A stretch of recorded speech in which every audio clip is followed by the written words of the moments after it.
4-5 қарн пеш ихтирои автомобилу дастгоҳҳое ки барои осон кардани кори башар мавриди истифода қарор мегирифт, барои бештаре аз одамон мисли хобу хаёлеро мемонд. шурӯъ аз оғози асри 19 сохтани дастгоҳу василаҳои техникӣ дар кишварҳои пешрафта мисли ҷопону Корея, амрикову олмон оғоз ёфт ва маҳз бештари аз донишмандон қарни 19 ва ду даҳаи асри 20ро замони заминагузорӣ ва дастёбӣ ба техникаву технологияи навин меноманд. сохти аввалин робот низ ба асри 20 рост меояд. ҳамакнун асри 21ро бидуни сохти ҷадидтарин технология аз ҷумла робот наметавон тасаввур намуд, зеро ҳар рӯз одамон дар саросари дунё шоҳиди анқариб даҳҳо роботу дастгоҳҳои навбанав мешаванд.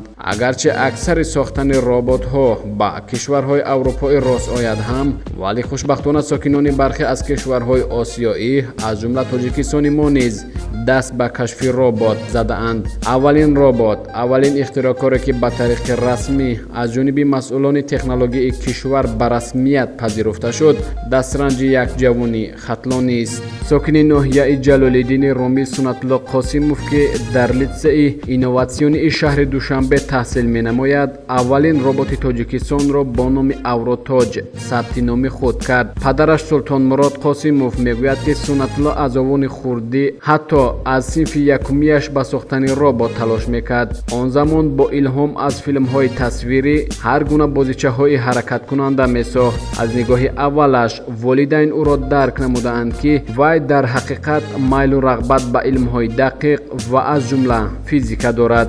ягона роҳ вайро дастгирӣ намудан лозим буд. аз падари Сунатулло пурсон шудем ки вай дар ибтидо бо чӣ роҳ даст ёфт то робот бисозад. ӯ ай хурдсолӣ ай синфи тимис яъне ай 10 солагиш дар назди ман ки ман таъмиргари телевизионҳо мебошам, дар назди ман истодааш ҳамчун шогирд ба ман ёрӣ мерасонд. дар ҳамун чи ӯ чи пайдо шуда ӯ баъди ҳамин робот сохтани худ яъне Авротоҷ, баъди сохтани ҳамин ӯро ба фармони директори донишгоҳи технологӣ ба шаҳри Душанбе ба литсеи инноватсионӣ бурданд ва ба кӯмаки онҳо ӯ роботи аввалини худро ба анҷом расонд ва дар ҳамин маврид аз ширкати Фароз ба ӯ тӯҳфа намуданд. роботи Сунатулло айни замон бо 3 забон тоҷикӣ, русӣ ва англисӣ гап мезанад ва барои таъмини амният ва нигоҳубини мактабу муассисаҳои дигар низ пешбинӣ шудааст. ин донишомӯзи ватанӣ мегӯяд, дар асри 21 яъне асри фанновариҳои ҷадид бояд дигар муҳофиз одамон зарур нашаванд. робот яъне муҳофизи ӯ ки Авротоҷ аввалин роботи Тоҷикистон ном дорад, метавонад дар мактабҳо ҳамчун дарбон истода хонандаҳои ба дарс деромадаро акс бигираду сарзаниш намояд. чанд моҳи қабл роботи сохтаи Сунатуллоро аз тариқи расонаҳои дохилию хориҷӣ пешкаши бинандагон гардонида буданд. Робот был создан специально для того, чтобы выполнять функцию охранника. Для этого у него существуют 2 видеокамеры. Также с ним можно поговорить на простые темы. Привет. Привет. Как тебя зовут? Меня зовут Авротоҷ. Сегодня ученики опаздывали на уроки? Да, но некоторые.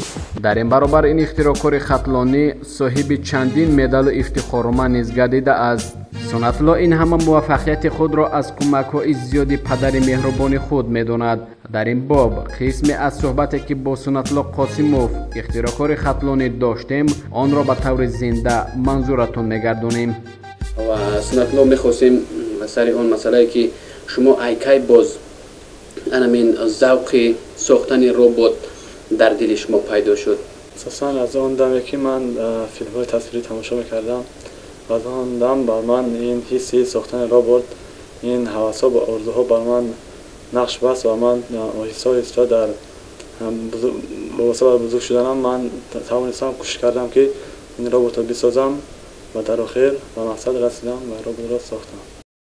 дар айёми наврасӣ, яъне ки дар айёми хурдӣ ягон роботи дигар сохтагӣ будед, ягон асбобча бозиҳо бигӯем? бале, аз хурдӣ ман ҳар моҳ ба худ мақсад дошта будам ки ман ҳар моҳ бояд як асбобчаеро бисозам ки ба самии мактабамон бурда онро ба онҳо намоиш диҳам ва мекардам. ҳар моҳ ман асбоб месохтам ва ба мактаб бурда ба онҳо намоиш медодам.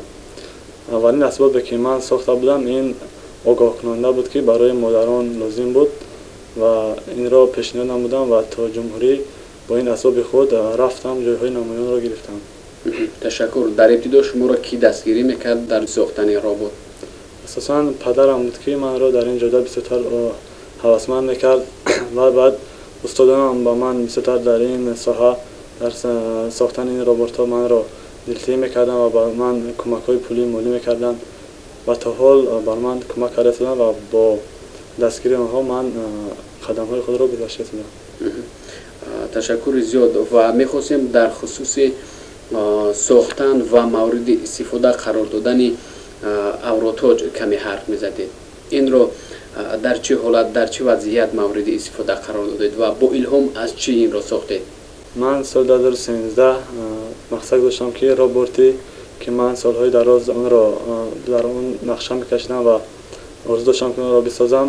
سال 2013 این لایحه خود را شروع نمودم و در مدت 2 سال توانستم که آن را به انجام برسانم و به مکتب و به معلمان خود پیشنهاد نمایم و بعد از 2 سال با کوشش و زحمت‌های زیاد با کمک پدر و استادان و برادرانم توانستم که این مشکلی این لایحه بهترین خود را بسازم به انجام برسانم و پیشنهاد نمایم و به مقصد خود رسیدم.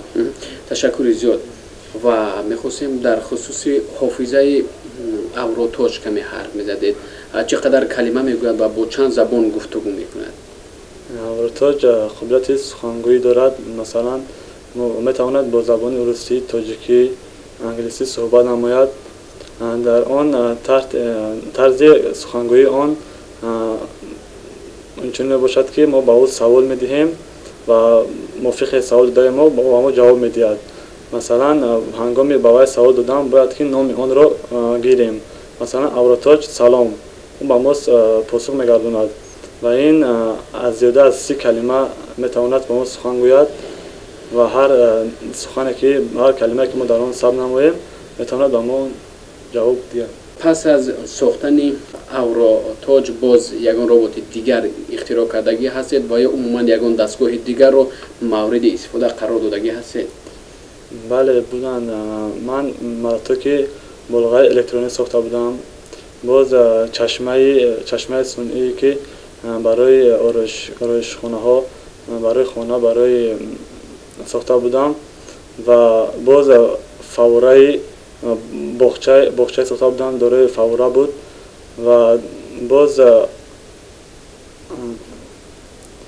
باز یک محافظت کننده اسبابی که برای محافظت کردن از قوه جریان بلند اسباب الکتریکی رو محافظت میکرد و باز چراغک راهنما ساخته بودم و بودن بسیار چیزهای آنها که من ساخته بودم در این خورده تا حال آنها رو در مکتب نگاه داشتم. سال گذشته من در آزمون بازیاب 2014 اشتراک نمودم، سزاوار جای اول گشتم و متخصصان این ساحه بر من بهای مثبت دادن و بر من باز لایحه‌های نوی را به آنها پیشنهاد کردم و آنها بر من گفتن که دوام ده و باز سال دیگر با تو میخوریم و با آنها همکاری دارم. امروز ها چی نقشه دارید و در آینده باز یگان ربات دیگر و یا اینکه دستگاه دیگر رو مورد استفاده قرار دادنی هستید؟ بله در آینده میخوام که بعد از ختم مکتب به دانشگاه عالی داخل شوم در خارجه و بعد از آن لایحه‌هایی هستند که بر من علمی مستحکم لازم است و آن لایحه‌های خود را در تاجیکستان عملی نمایم. برای این بر من لازم است که من علم خود را پورا نمایم و بعد به این لایحه‌های نوی خود دست زنم. تشکر. در این جاده دستگیری ها از جانب مسئولین کشور هست؟ بله هستند. این سال بر من شرکت فراز که پیوسته در پای دستگیری ایجادکاران نورسان هستند این سال بر من کمک به اندازه خود را رسانیدند که کمک پولی بود و با دستگیری این شرکت من توانستم که ربات دوم خود را پورا به انجام رسانم و باز پورا به انجام رسانم و یک چند موادی که برای من لازم بود برای سرخط دادن این ساحه در تاجیکستان آنها را نیز عملی نمودم.